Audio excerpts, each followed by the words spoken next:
into the Cougar Tailgate, where BYU fandom lives. Here's your host, Lauren McLean.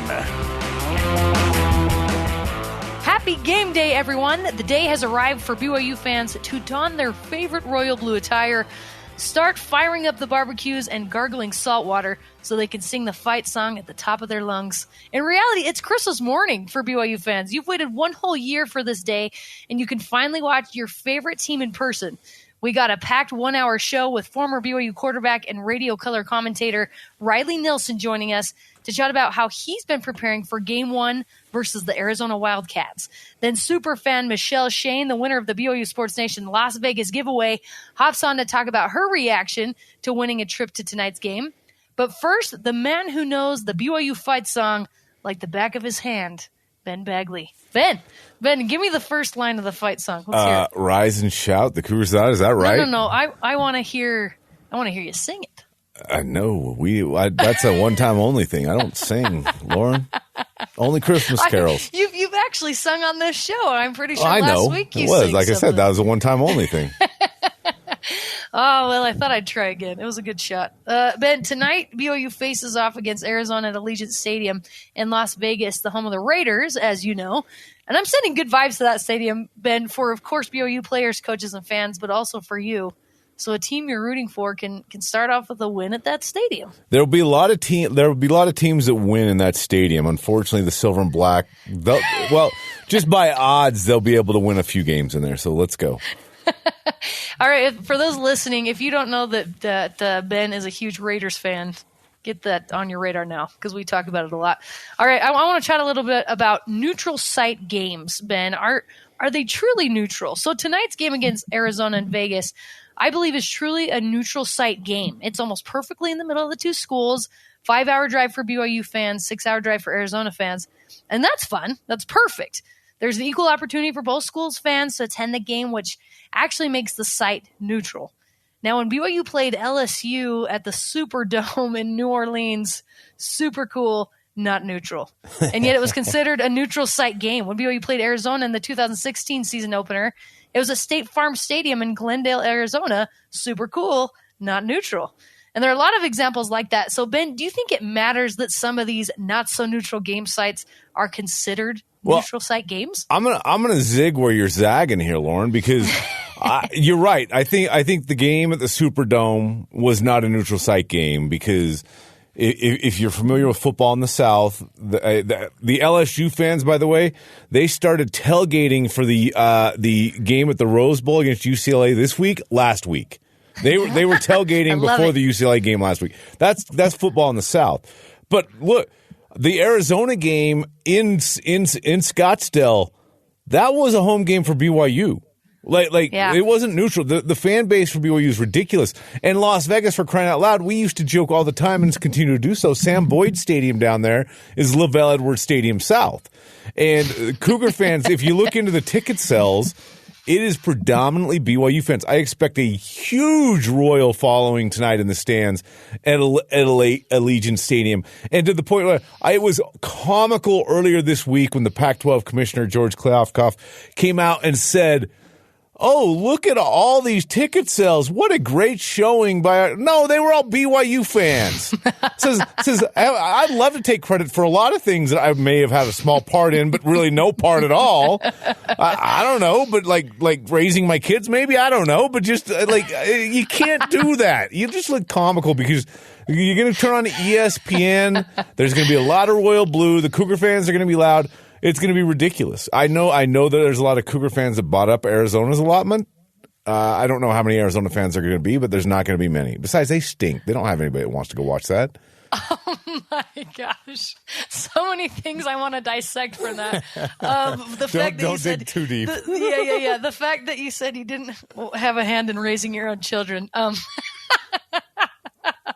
a lot of things I want to get. I'm giving credit to my wife, who's an amazing human being. Oh, I love it so much. I love it. No, but you were absolutely right about BYU fans.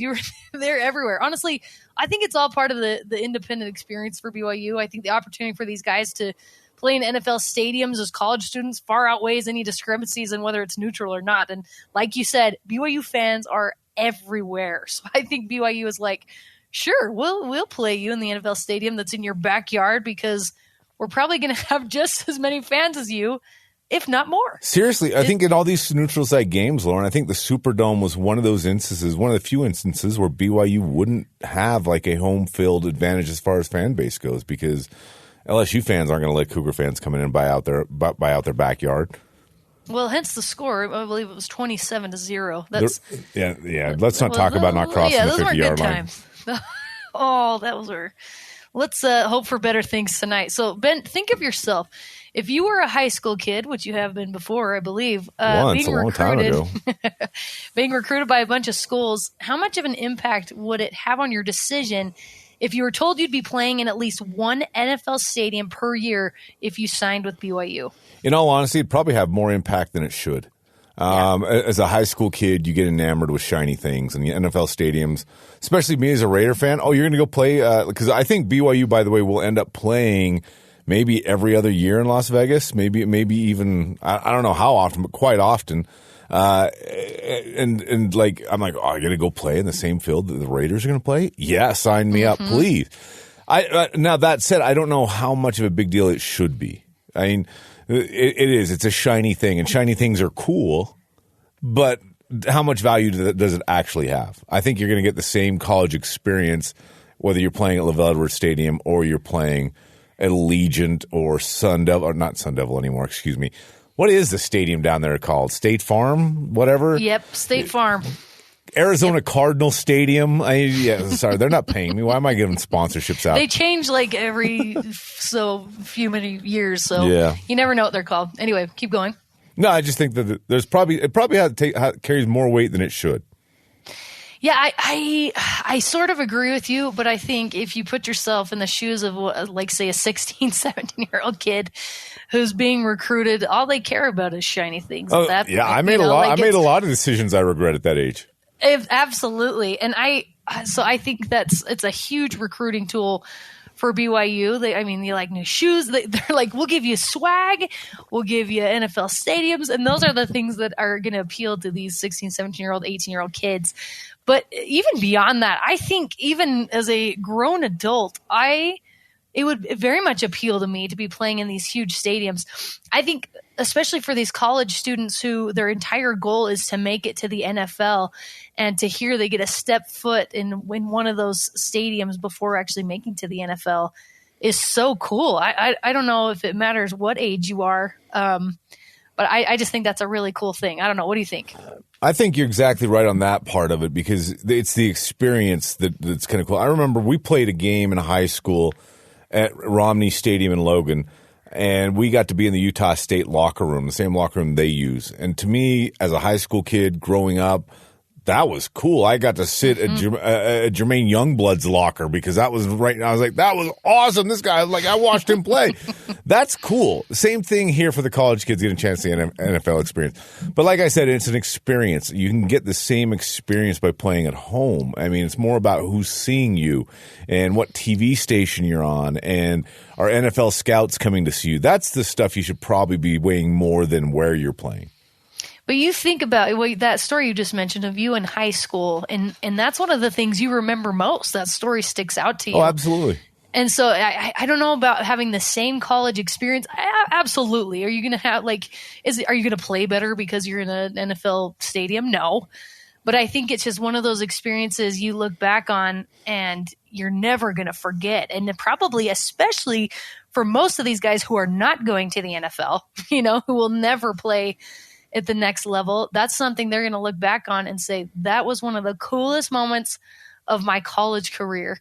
And we're going to be talking to Riley Nilsson a little bit later, and I'm going to ask him about that, because he played in 2011 against TCU in Cowboys Stadium, I believe. So we'll hear from an actual player how much weight that has on recruiting and just his overall college experience. But Ben, BYU has fared pretty well at NFL stadiums in the Independence era. They're about split, I think, 50-50. I asked fans on Twitter what their favorite neutral site game BYU has played in, and do you know what the answer was?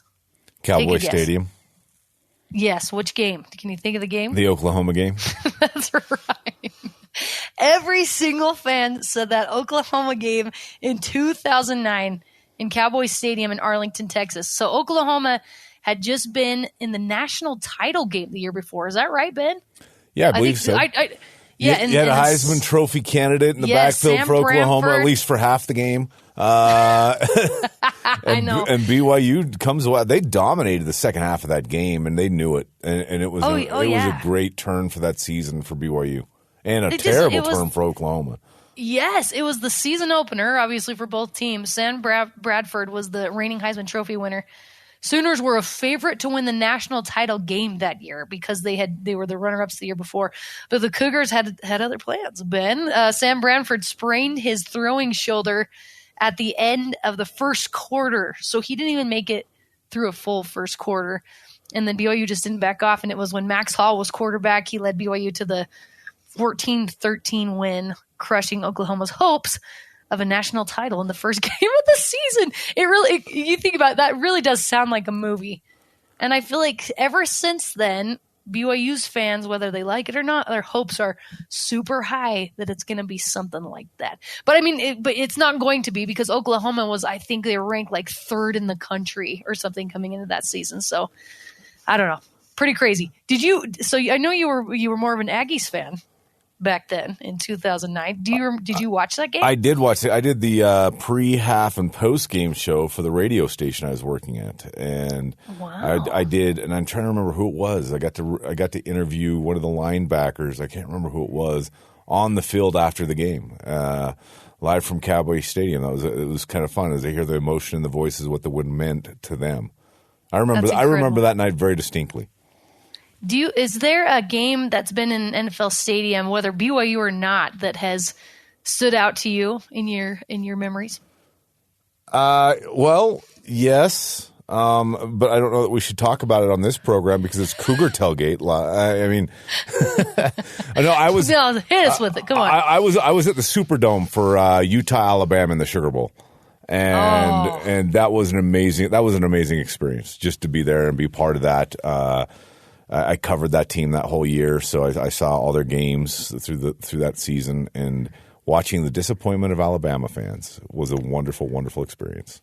It actually is. Obviously, it's on a slightly different level than the BYU-Oklahoma game because these guys went undefeated. They were the only 13-0 team in the entire country and beat Alabama of all teams. But yeah, you got to give props to the team up north in that year. They were absolutely incredible. My brother-in-law, we've talked about this before, He was the tight end on that team, Colt Sampson. So I have a little love. I may or may not, I shouldn't admit this, I may or may not have worn some red that year. But how many of our listeners have love for that? So let's change the topic. Hurry. I want to know who out there doesn't have something, like that in their past, rooting for the wrong team. But when it comes to family, I don't know, Ben, where do you draw the line when it's family versus your team? You cheer for the person, not the team. Exactly. All right, coming up, former BYU quarterback Riley Nelson joins me to talk NFL stadiums and more. Plus, Ben Bagley ain't going nowhere. We're talking more football here on Cougar Tailgate. Don't go anywhere.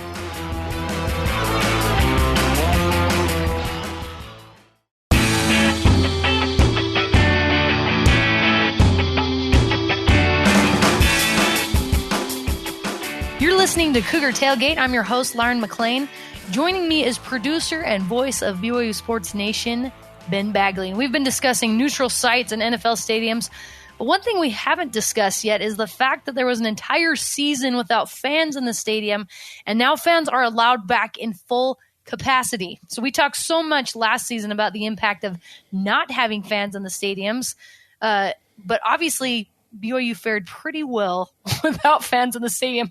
So, Ben, how do you think having a full stadium tonight will affect BYU after thriving? They really did in an environment with no fans. I can't believe that it's going to have a negative effect. It's so cool to see fans back in. And here's the thing, Lauren, and I think I don't know how you feel about this. Like, I'm watching all these events. I watched BYU volleyball the other night against Weber State. I watched one of the soccer games, watching some of the football games that's gone on last weekend and this weekend already. And it's so good to see fans in the stands and the fans going crazy and hearing the roars of the crowd. Because it was weird last year not hearing that.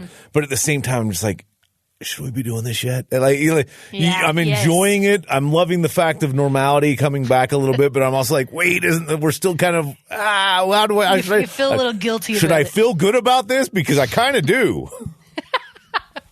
No, I know. I'm with you. I really do. I have those exact same emotions, but I don't know. It's what sports is about, and fans are a part of the game, whether they affect your team negatively or positively, it's part of it. And I think it makes fans feel like they can have an impact and are a part of the team in a way. And Ben, we've talked about this, but I wonder if that's one of the reasons we get so invested as fans and become a little crazy is because especially in these home games, you really can, as a fan, have an impact on what happens in the game. It's amazing. I love we've talked about this before on the show, so this isn't a surprise. I'm not a huge fan. I love sports, but my fandom for certain teams or a team, it's not that passionate. It's not that great. I play a fan on radio sometimes, but but to go to a game and to hear the roar of a crowd after a big play or a big moment is one of my favorite things in the world because I just kind of sit there and I take it all in. And I can't imagine what it's like as a player. As a player, I never got that experience because I played for a bad team. And I threw javelin. And, so nobody's out there cheering, nice chuck, dude. No, that doesn't happen. 60,000 fans watching you throw the javelin. No, that doesn't happen. But to be on the field when one of those moments happen and just to feel the energy of a stadium or an arena is some of my favorite experiences in sports. It really does give me chills to even think about it. It is so cool. It's cool to be on the field as a media member, being able to listen to that. And it's amazing to be one of the fans, in the stadium and cheering with your fellow members, your fellow fans. It's absolutely incredible. So I don't know. One thing that was cool, had to be cool for these fans last year, that when they scored a touchdown or did something well, they could probably hear their families, because their families were the only ones that were allowed in the stadium was, I guess, just some of the games. So that had to have been kind of cool. But I think if there's a negative side to fans returning to the games in person, it might be that we have to watch all the weird things that fans do when they don't know they're on TV. No, that's the best part. Is it a negative or a positive? Because sometimes I just sit there and I'm like, no. What are they doing? You love it, though? I love it. I love watching fans be fans, and whether they know they're on TV or not, they all are doing some fun and funky things, and it entertains me. I'm sorry. It's things you would never do otherwise. It's just the things they dress up as, the dance moves that are absolutely horrendous that they try and do from their seat. It's great. My brother, he's going to hate me for saying this. He claims this did not happen, but we talked about the TCU game earlier in Cowboys Stadium. My brother went to it and he got caught on national TV picking his nose. They sometimes they'll zoom in going in or out of a break to a fan's face. And it was my brother. And he's like, I wasn't picking. I was just scratching the side of my nose. No. The inside of my nose. His nose. It was definitely the inside of his nose. So, it is fun to watch. Maybe one of the negative things for fans, for the fans themselves, if they don't want to be caught doing something stupid on TV. Yeah, but without that, you don't get things like Surrender Cobra or other things like that just become viral and memes and live forever. Or Lady in the Stands knitting or whatever. There's all these great memes out there that come from just these moments where camera guys just catch brilliance in a bottle. And then these days, you can't get away with anything. Nothing with social media. You can become a meme in 10 seconds if you do something you regret on TV. But it is what makes it fun. As a sideline reporter, this is how far it goes. I was in the back, the background of one of the shots during a BYU football game, and I was just scratching my nose. And I went on social media that night, or Twitter, opened it up. Someone had tweeted a picture of me, zoomed in, tweeted a picture of me with my finger by my nose, saying, Lauren Frankham, I was Frankham back then, Lauren Frankham picking your nose on the sideline. I'm like, oh my gosh. So that story about your brother wasn't your brother. Oh, okay. Or let's say my brother. No, I guess we have a problem with picking our nose in the Frankham family. I don't know. But it's just one of those things you really, in this day and age, you can't get away with anything. Nothing. People will see it and they will tweet it. And, yep, you will become viral whether you like it or not. Ben, in your position as producer of BYU Sports Nation, how does what you do change now that you don't have to have the pressure of giving fans one of their only connections to the sports and the teams they love? Because in 2020, that's people would tune into BYU Sports Nation because they were just craving something because they couldn't go to the games in person. So has anything changed at all now that fans are allowed to go attend in person in regards to your job? No, and I think that you just mentioned why that is. It's that social media viral community. That passion is shared whether there's fans in stands or no fans in stands. Everybody got to see the games, regardless whether they were in stadium or courtesy of ESPN or BYUtv. And then they'd come to BYU Sports Nation, still come to BYU Sports Nation, and catch their reactions and the takes and the opinions. That's never going to change. That's been the same. I don't know. I've been doing sports talk radio and such for over 20 years. That hasn't changed, and I'm not sure it ever will change.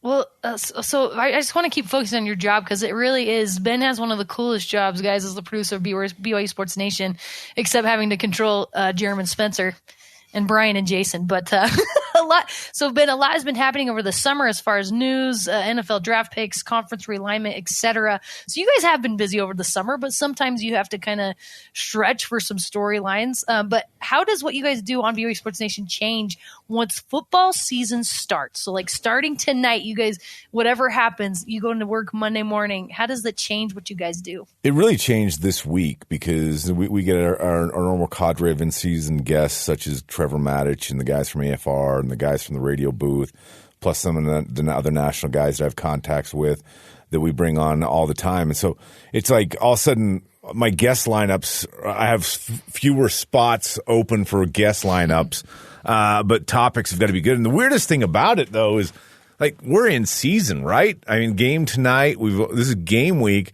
Even on Friday, day before the game day eve, yet all this Big 12 talk, all of a sudden, we're like, do we really want to talk about Arizona, or is it all about the Big 12? And frankly, Big 12 kind of won the day.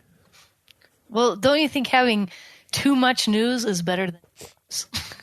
I just wish this news would have happened in like July or June when it was slower and we were looking for news items, not game week. We want to focus on the game. But we like the Big 12 too. Go Big 12! Do you want that to happen? This is kind of a side note. Do you want BYU to the Big 12? Yes, let's go. All right, we'll see what happens. You mentioned on the show before, but winning makes your job easier. It just does. So people obviously want to watch when the team's on a winning streak and doing well, but how do you guys keep fans engaged after a loss, Ben? Well, there's a saying I've had for a long time, Lauren, and I didn't coin it, so don't give me credit for it. And when I first shared it with Spencer and Jerem, they were like shocked. They're like, "How blasphemy!" Don't say. And it's like, I don't care if you win or lose. Give me a story.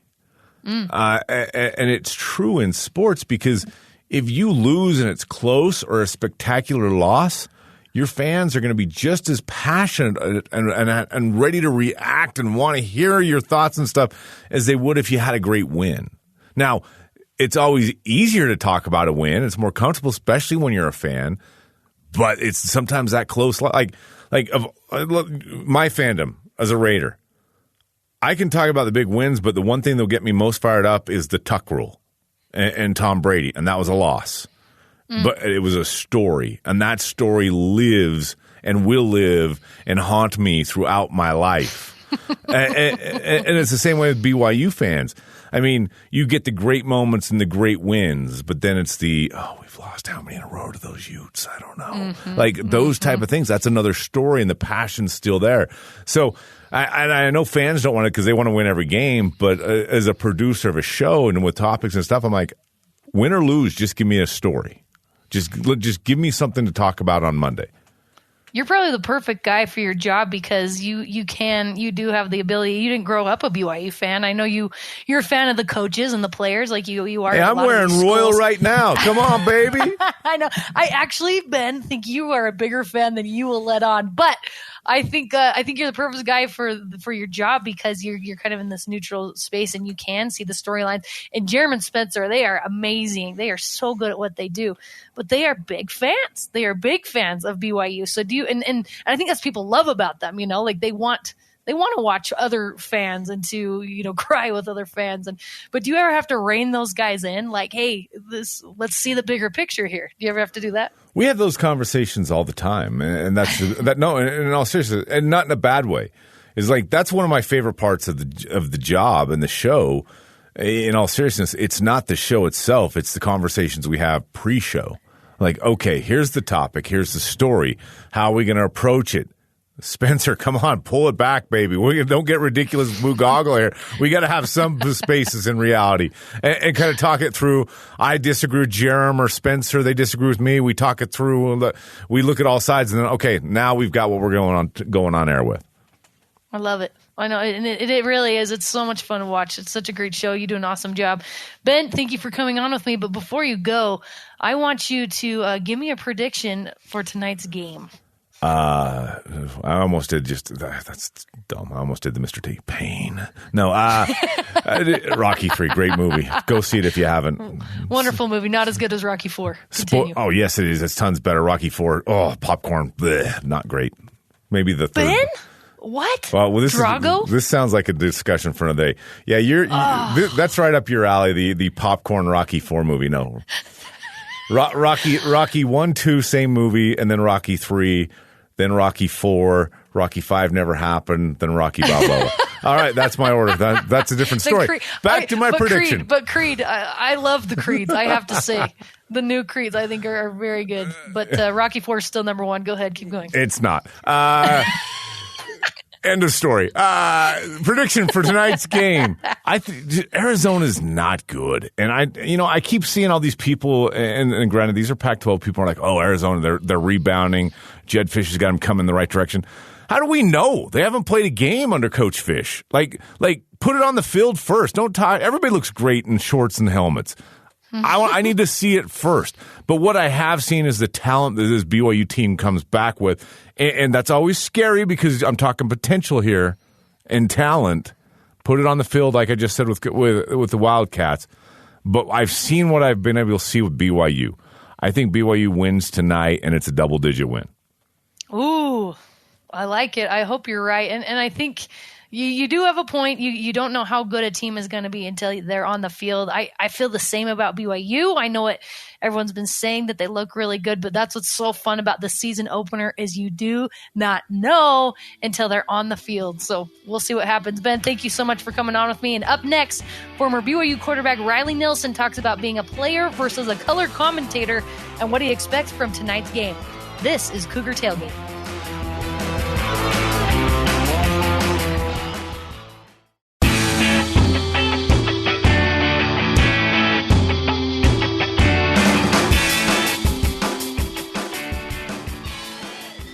Welcome back to Cougar Tailgate. I'm Lauren McLean. Joining me now is former BYU quarterback who was with the Cougars from 2009 to 2012, passing for over 4,000 yards, and he's now the color commentator for BYU football alongside Greg Wrubell.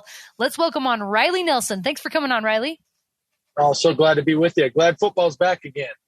Oh, my gosh. Heck yeah. It's about time. There's so much work, Riley, that goes into preparing for games as a player, as you know, studying film, practice workouts. But now as a color commentator, how have you been preparing for BYU's season opener against Arizona? Yeah, it's really nice when the players in the existing program, players and coaches and staff, really everyone in the existing program are so open. I'm in a nice position where I don't do any outside reporting. I'm not trying to, get clicks and likes on social media. So everybody kind of sees me as friendly. So I get great access. So when you asked about my preparation over the summer, been, meeting with some players and talking and getting a feel for them and how they're viewing things. And then the coaching staff also is kind enough to, spend some time with me on a couple of different occasions to talk everything from, schemes and things like that to just overall locker room and program culture. And then, once the ball gets kicked off, we're kind of calling it live as we see it. And all that serves as context. But the prep has been great. It's not condensed down into, the 5 practices leading up to the game on Saturday, which I like. It's a little bit less hectic. But it's more kind of done generally over the summer, and it's gone really well leading up to this year. And well, now we know your secret. You really are very good at what you do, by the way. You're so much fun to listen to. You have to be alongside Greg Wrubell, who has the mind of, I don't even know how to describe his mind. He remembers everything. What's it like being a broadcaster alongside Greg Wrubell, who seriously can spout statistics like it's nothing? Yeah, it's great. I mean, you're just kind of along for the ride. He can carry you there. If ever you have a headache or you're just not feeling good and you're not jumping in as much, it's all right because Greg could take it solo. But he has been a tremendous partner. I love broadcasting with him. I think he and I and I'm excited. We've been doing it 2 years now. I'm excited to see year 3 as we continue to just increase our chemistry and play off one another's rhythm. But to your point about Greg's mind, there's so much in there and so much that's ready to come out. It's a good thing I'm not bashful because that guy could fill a lifetime of broadcasts with stuff that he's forgot, right? So it's been great working with him. You're like, Greg, let me talk, please. Can I say something? As broadcasters, what we do is for the fans so they can enjoy the game through us, right? So what are some of the things you do to get fans engaged in your radio broadcast? What do you try to do? Well, it starts in the pregame. I try and provide in the segment that I do with Jason Shepard in the Cougar pregame show. I try and provide in the QB Read segment interesting tidbits that they're not getting from whether it's the ESPN pregame show or from like the bio that the blurb that you're going to read in the Deseret News or on KSL or whatever, right? So I try and provide a little bit of a player's perspective, a window into a player's mind, even though, it's been a decade. That's why it was so important for me to meet with current players, is because I trust we're all getting old and I'm not going to try and deny that fact. So I try and stay current and I try and bring the fans a unique perspective inside the locker room or under the helmet. And then subtly draw back to that over the course of an in-game broadcast so that fans can see. So like I've mentioned, just bringing the fans into the game, I really try and give them that the threads. If a football game is a tapestry, I try and show them the individual threads that make up the tapestry. And then hopefully their in-game listening experience becomes that much more rich and entertaining. And as a former player, what's it like being behind the mic calling games for the team you used to play for? You mentioned it's been a decade since you played, which is absolutely crazy because that seems like yesterday to me, which probably shows you my age as well. But does it make you want to suit up again, or are you glad to be on the other side of it now? Oh, I'm one of the crazy ones that I'd always, if somehow they find one extra game of eligibility, I'd definitely sign up. Now, I wouldn't be good enough to merit being on the field, but I absolutely love the game of football. And I'll be honest, I'm a little bit jealous of basketball players or guys who are golfers or tennis because they can play their game at a competitive level, at least somewhat, throughout the rest of their life. Right. Football, nobody wants to strap it up in their mid-30s or 40s and go out and play the game as you played it when you were, actually in college. So even though I'm crazy enough that, yes, given the opportunity, I realize those days are behind. And it's just great to see how the players that come after you are continuing to build on what everybody wants to, like, yes, there's legacy, and yes, there's the all-time greats, and there's the guys who have statues built for them, right? But for there's a handful of those guys, and then there's the thousands of the rest of us. And really, all you can really hope for is that the brick that you placed, right, in the foundation of the program is strong enough to be built upon as guys build it up higher and bigger and better than it was while you were there. So you're filled with a sense of pride watching these guys, watching a guy like Zach Wilson, and to be like, man, that position at BYU, I mean, it was already super elevated with Ty and Jim and Giff and Steve and all those guys, right? And then to see Zach do it, and John and Max and Steve Sarkisian, there's all these, right? And to be part of that, and then to see Zach Wilson take it even higher than even some of those old legends took it, right? To be part of that fraternity is really something special. I'll tell you one thing though, I'm very slow. If someone makes a mistake or if a play doesn't go a player's way, I have no interest in saying anything even remotely critical, because I remember being in those situations, and I remember hearing the critique come down and of two things. One, if you're not on the field, you don't understand. You don't always know the context. You don't always know what happened. You don't know what play was called, what scheme. You don't know what's talked about in the week of preparation. So there's no way I can know that from the booth. And then number two, I always used to say, I always used to joke with the reporters. Well, they'd ask about an interception, they'd ask about a fumble, and I'd always kind of joke, well, going into that play, I can tell you that I definitely did not want to throw an interception, but unfortunately, it did and does from time to time. So that's kind of the experience being on the other side of the glass. Don't you know that fans and reporters know everything, Riley?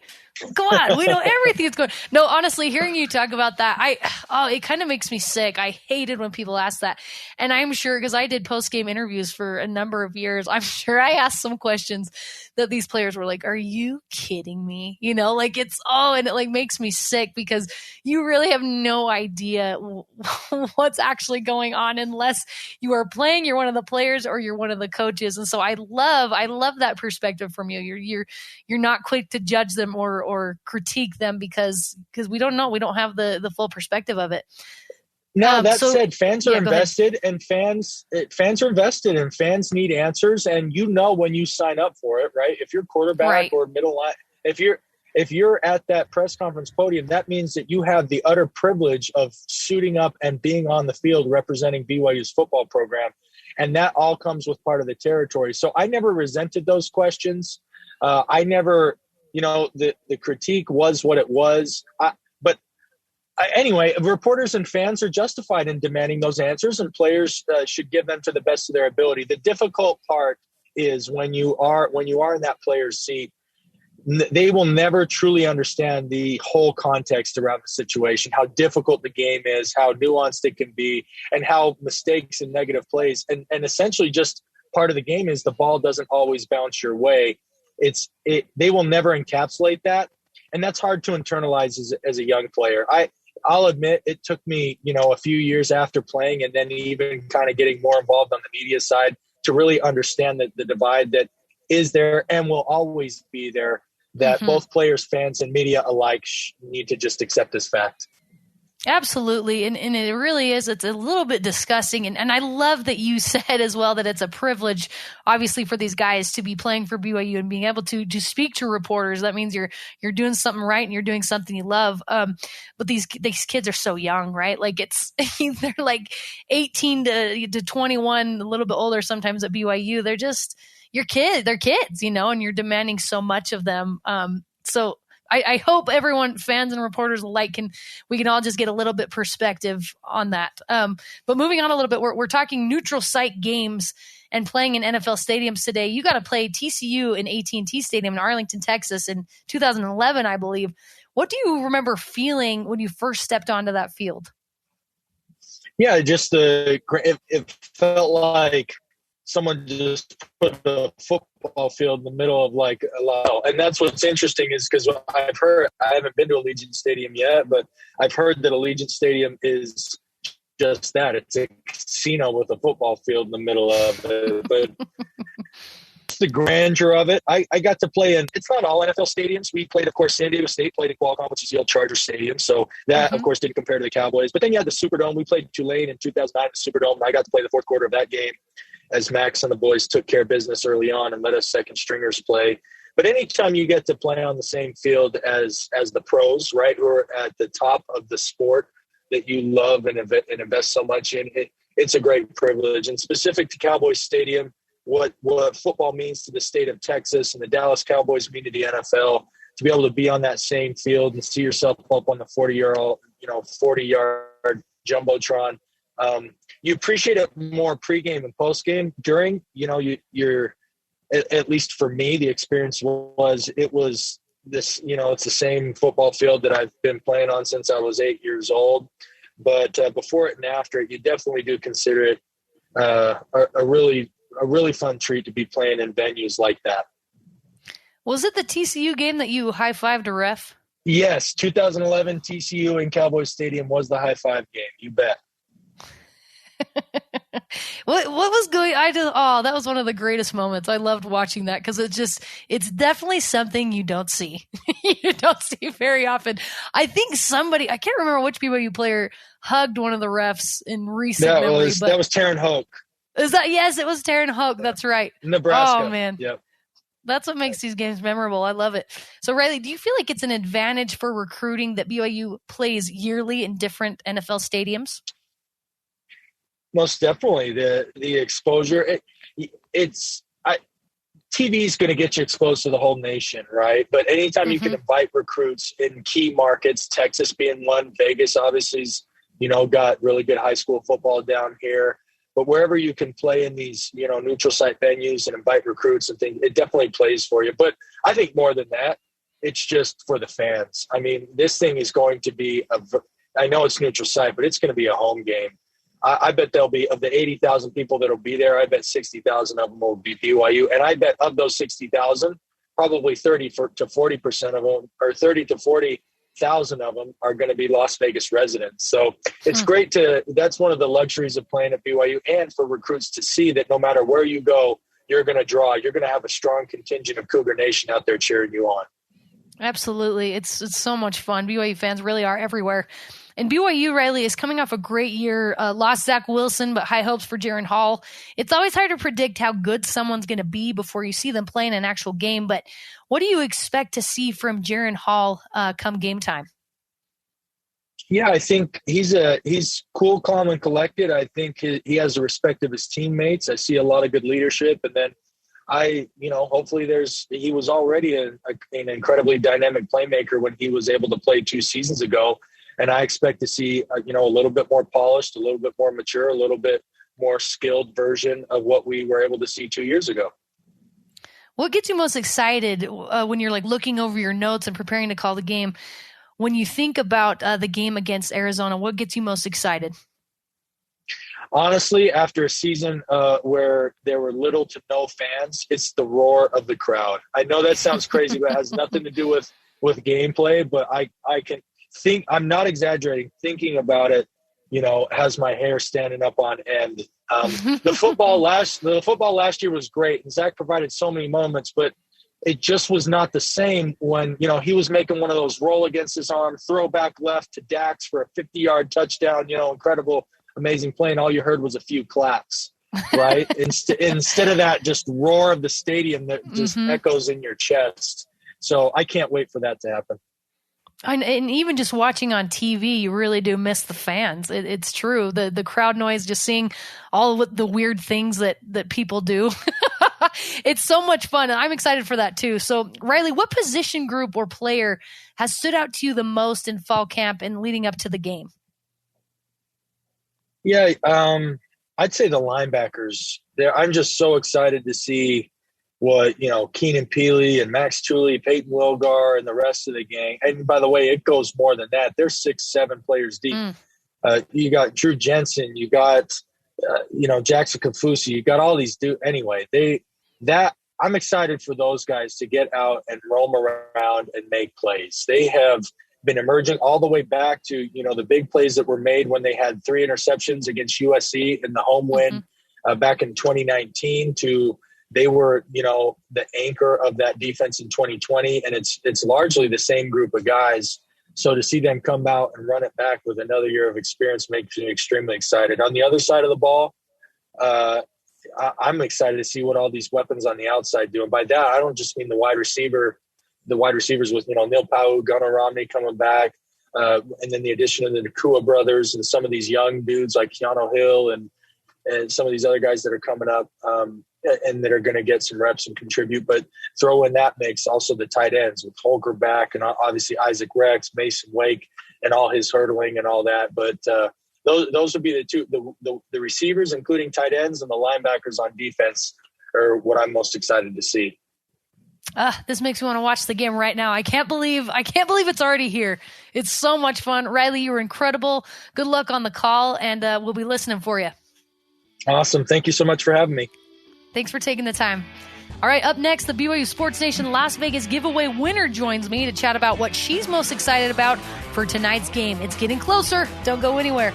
This is Cougar Tailgate.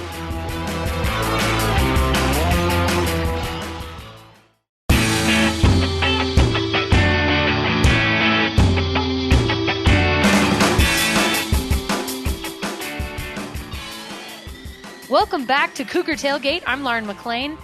Fans are what make the sports world go round, and some of the biggest BYU fans recently won a trip to Las Vegas for the Cougars' debut at Allegiant Stadium. And one is here to talk all about it. Let's welcome on the pride of Cody, Wyoming, Michelle Shane. Thanks for joining me today. Okay, I don't know if I'm the pride of Cody, Wyoming, but hey, you are in our hearts. So I want to know, since you are from Wyoming, what makes you a BYU fan? Well, I went to BYU. My husband and I had our first date to a BYU homecoming game. And we've been married almost 40 years now. Well, look at that. A lot of people need to follow suit. So, Michelle, what was your reaction when you found out you had won the BYU Sports Nation giveaway? Well, actually, my husband was watching TV live when he saw it, and I wasn't in the room, and he came running in the other room to tell me that I'd won, and I didn't believe him. I thought he was just making it up. I thought he was tricking me. So I had to wait until the live show was over so I could watch the replay to be sure that I really had won. Oh my goodness. That's so much fun. And so you talked about a little bit that you and your husband, your first date was at a homecoming dance, is that, or a homecoming game? A homecoming football game. Oh, a homecoming football game. So would you say that is where your fandom began? Was at that game, or was it before then? Oh, long before that. My father played professional football when I was growing up, so football's always been a big part of my life. Wow. Who is your dad, and where did he play? His name was Monk Bailey. He actually played at the University of Utah, and after he graduated, he played for the St. Louis Cardinals. Wow, that's awesome. We won't mention, I'm sure that's why you didn't mention where he played at the beginning, since it was University of Utah. But now that you're a BYU fan, I guess we'll let it slide. That is such a cool story. So who would you say is your all-time favorite Cougar that you've watched play? Oh, gosh, that's really hard to say because there have been so many great players at BYU. But, Jim McMahon was the quarterback when I went to school there. So loved going to the games on Saturdays and watching him. And, of course, Steve Young, when we lived in San Francisco Bay Area, we loved the 49ers. So that was a great connection there. But, yeah, there's lots of great players from BYU. Absolutely. You were able, that's a great era to be a BYU fan. It was the Jim McMahon, Steve Young era. It's the first game of the year. It'll be at Raiders Stadium. You'll be in Las Vegas. Jaron Hall's first season as a starter. Michelle, what are you most looking forward to when you think about your trip? Well, I'm looking forward to beating Arizona. I like it. And what are you most excited about with this year's team? Oh, I'm just excited to see all the players returning from last year and hoping that they have great success. So you and your husband are obviously big fans. What's your game day tradition that you do for every single game? Do you have one? Well, we have to put on our BYU shirts to sit and watch the game. We want to make sure that they have all the good karma that they can.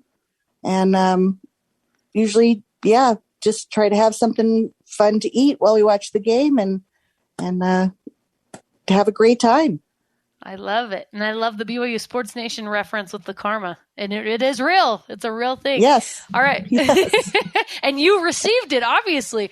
All right. Now, Yes. Michelle, let's do some game predictions. What do you think will be the final score of the Arizona BYU game? Oh, gosh, I don't know, but I hope we beat them by a lot.